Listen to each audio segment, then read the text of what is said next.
మొదటి రోజు అంటే ఏదో ఫ్రాడ్ చేసి తీసుకొచ్చారు, మరి రెండో రోజు ఏం చేస్తారు? ఫ్రాడ్ ఏంటి? జనాన్ని మోసం చేసి రెస్టారెంట్ కి రప్పించుకోవటమేగా. డబ్బులు వచ్చేసరికి ఇలా రివర్స్ అవుతారేంటి? సతీష్, క్వాంటిటీ, క్వాలిటీ, టేస్ట్ ఈ మూడిట్లో కస్టమర్ ఎప్పుడైనా డిసప్పాయింట్ అయ్యాడా? లేదు. పోనీ కస్టమర్ని డబ్బులు కట్టమని డిమాండ్ చేశామా? లేదు.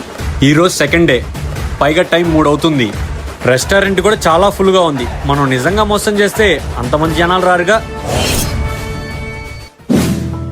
రామ్ గారు, మా నాన్నగారు అలా మాట్లాడినందుకు ఏమనుకోవద్దు.